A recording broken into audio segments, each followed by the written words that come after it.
Hey, what is going on, everybody? Time for Tom's Gold Dirt, and I wanted to put out something different today, and I mentioned it in the previous video, and I had some people say, hey, that'd be cool to see, when I talked about reloading and different hobbies that I have, and because I already will be doing this, I figured why not turn the camera on.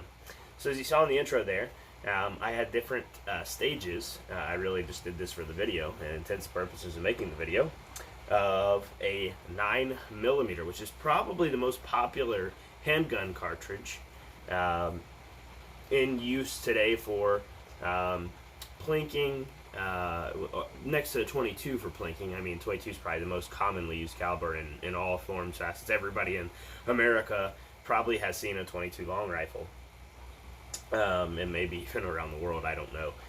Different laws, different places. But in this video, I'm going to talk about the 9mm cartridge. I reload different. I'm really novice into this, which I'll tell you, you really got to be careful what you do, how you do it. Haven't had any issues, but I'm very meticulous when I do this because there are some risks, just as there are risks in handling firearms, etc. So that safety is #1 priority in all facets of anything to deal with these products, or not products, but these components. I mean, you're talking about things that literally go bang here, so you know, we want to be as careful as we possibly can.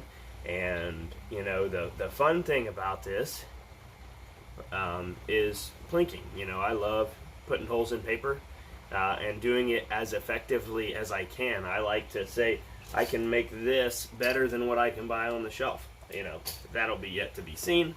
I've got a good load for that. And those, if you're curious, that's a 6.5 Creedmoor. It shoots one of these. It's a really good long-range target projectile. It shoots really flat.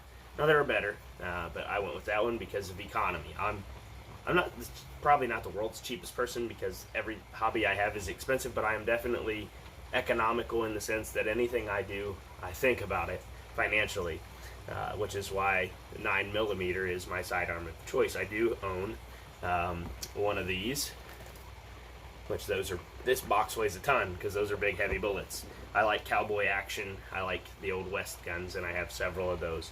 But this video, again, is more so focused on the reloading, costs, etc. The steps, which I outlaid in the front there. You start out, and I'm just going to talk about something real quick. So, my experience and my background, I was in the Army. I passed the Ohio Peace Officer Training Academy, which is just peace officer, private security, not law enforcement, but peace officer and private security. Was approved to carry a firearm essentially anywhere and everywhere by the federal government through the Homeland Security, Department of Homeland Security. I'm a huge proponent of safety. Nothing else matters. You have to be the safest person everywhere you go.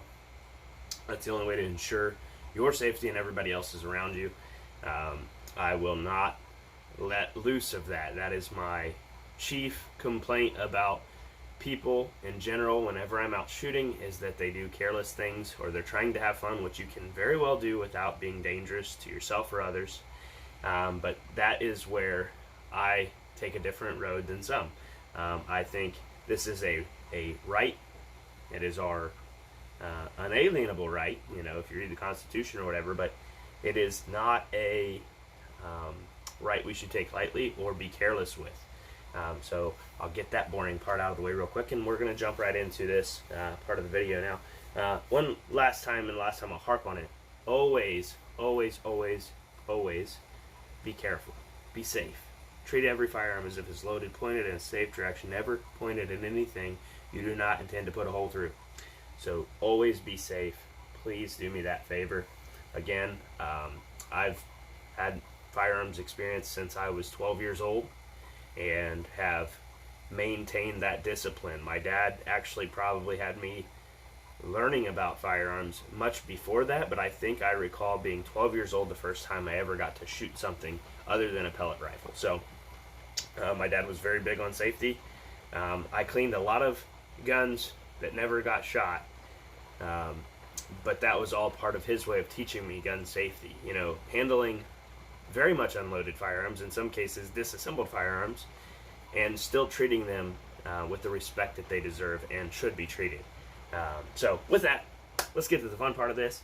If you are living in a bunker and you haven't been outside for the last 2 years, you probably have no idea that these bullets right here, this is a 9mm, went from 20 cents for a loaded round to now almost as much as $1 a loaded round in the last 2 years with the coronavirus pandemic and the changes in Washington, everything, every 4 years, right? So things have went crazy, and there was a time I quit reloading. I had a Lee Classic loader. In fact, this is how I got started right here, loading 9mm back in the last sort of pandemic when ammo at that point doubled in price. Now it's triple to 4 times as much and 5 times as much. And reloading components have went through the roof and almost become extinct.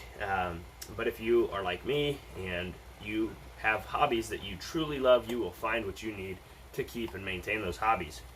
And I won't plug anything because this is obviously not a sponsored video. In fact, this is probably not going to be a fan of the YouTube algorithm, or this video is not going to be a favorite of the YouTube algorithm. And it may not be your favorite, but I ask that you just move along. Don't say anything negative or anything like that. Just let those of us who enjoy this enjoy it, and you will enjoy my other content, hopefully. I do a lot of prospecting, other stuff, pay dirt, and coins and collectibles. But this is another thing that I truly love, enjoy, and passionate about. And so I want to talk about it, and it's kind of a long video already, so let's just jump right into it. These are components. That's what I'm going to show you right now. Components are what you need in order to take a spent casing, in fact, well, this is one of those, and turn it into a loaded, ready-to-fire projectile or bolt ammunition cartridge. So you need primers, which I have primers for every caliber I load. They kind of look the same. These are actually older, kind of neat. These are pistol primers. This is Magnum. You can use Magnum or standard for the loads that I use. It's pretty consistent, I found. These are small rifle, so this would be like in your 223 450 Bushmaster, which is these big ones here, which doesn't look small, but they take a small rifle primer. Magnum pistol primer, or well, not Magnum pistol, it don't have to be Magnum, I have regular and Magnum, but these are large pistol primers, and that's for my 45 Colts. I have a lever action rifle, and then I have, inherited Ruger New Vaquero, 2 of them, and really they're probably my favorite firearms, and I didn't even buy them. I inherited them from my uncle, and really they're the coolest guns in my collection. And then a large rifle, which is what these puppies take right here. So this is, I'm conservative, very conservative and economical. So you can really push this projectile a lot faster than I do, but in all cases, I try to be as conservative but consistent. So everything has to work like it's supposed to in order for me to accept it at a certain level of economics versus effectiveness. So in this case, it's a blue dot, and again, I got really lucky and have a bunch of this. So it's the economy aspect. I have a bunch of it, so I found a good load, and we're going to keep using it. So then, again, so your components are casing, primer, powder, which I don't have a can of out here, sorry. Let's grab a random one. See what we got right here. Whatever this is, probably not what I'm not using this, but here's a powder.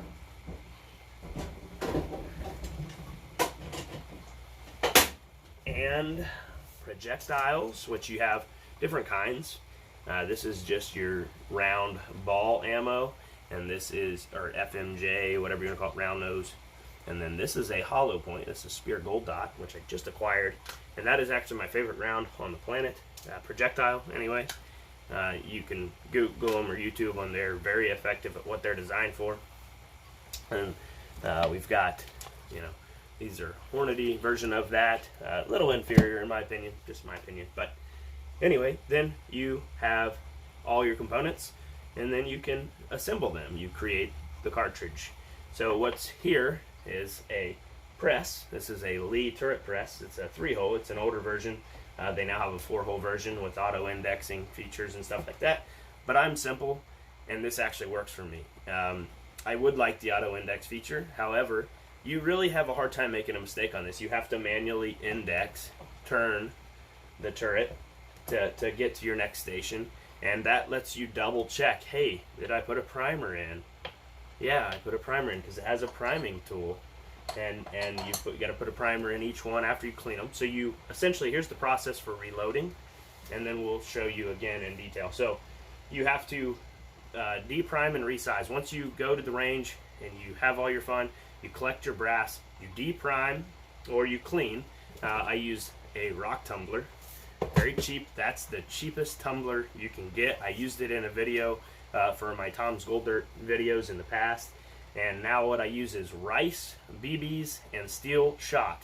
That is my media in there, and it does a very good job. It's never going to look like it did from the factory, but it does a very good job of getting all the carbon and getting a nice clean case. And then you deprime, resize, reprime, add your, beld the case mouth, add your powder, seat your projectile, and to the proper depth, and then factory crimp it. So you have the deprime and resize isn't in here because I deprime and resize all my cases at one time. That's what's over here. This is my deprimed and resized cases. They're ready to go to the 3 stages that are set here. Like I said, so then once you add a new primer, and this is the primer I use. This is your small pistol primer for 9mm, tiny little primer, and that detonates the charge that creates the pressure that pushes the projectile towards your intended target.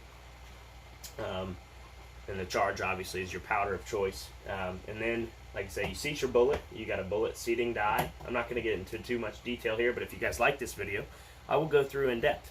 So you have a seating die, and then you have your factory crimp die. And the factory crimp, these are straight-walled cartridges, so you want a straight case at the end. When you beld the case mouth to seat the bullet, so you kind of open it up. It's like this, and the bullet won't fit. So you open it up a little bit and the bullet fits just barely, and then you can push it down, and then you want to bring that back to vertical so that it's not wrong. And when you're all finished, you can get yourself one of these. There's a free plug to them. It's just a case gauge. Now, not every load is going to fit in a case gauge. That doesn't mean it won't fit in your chamber. This is extremely tight tolerance. So, for example, the load that I'm using here for these Spear Gold Dots and the XTPs does not fully seat in here, but it perfectly functions. So that's something to be mindful of. The best chamber gauge or device is to take the barrel out of the firearm you're intending to load for and use that as long as it seats. They call it the plunge test. You drop it in and you'll hear it seat properly, and as long as it's not exposed or doing anything weird, you'll know that. But I'm not going to get into that or anything too detailed. I just want to walk you through this real quick, which is not quick already, but I think I give you a good idea. And now I'm going to show you what I've got here, one at a time, as best as I can. So here's the sized and deprimed case, no primer. That's step 1 after you fire it and clean it. Step 2 is reprimed. So now you have a primer in there. Step 3 is that same case but with a belled mouth. Step 4 is then you add your powder charge. You can barely see it in there. It's in there. I don't want to spill it all over the place. Your powder charge in this case is Blue Dot. You can use whatever load you have. I strongly encourage you to get one of these of any kind, but also you can get them free load data online. You definitely want to use proven loads and then work your way up or down from there wherever you want to be. Then you set your bullet in there after you beld the case mouth. Like I said, you beld the case mouth, you set your you beld the case mouth, you put your powder in, then you set your bullet in there. It just fits inside there, and then the seating die will do this to it. It'll send it on in to the depth that you set it to so that it can function like a completed round should. And that's it. You go from picking up free brass from the range to having brand new, ready to go plink some more 9mm. If you enjoyed this video, please comment down below that you did. Please leave a like, thumbs up, and share. If you're a first time watcher, know that this isn't going to be the primary component to this channel, but it is one of the aspects that I enjoy in my life, and I want to share that with you. Most of the things that we do here relate to outdoor activities, gold prospecting, sometimes fishing. Very little fishing videos on here, which I want to do more of, but mostly gold prospecting, pay dirt, and coins. But we do a little bit of everything, and that's kind of the reason I wanted to make this video. But with that said, I hope you have a truly blessed day. And if you have any questions about anything you've seen, or in general, just let me know in the comments. Gold luck. God bless. And I'll see you all in the next one.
Be sure to check in for the next video where we find out how much gold is left in the jackpot pay dirt pail.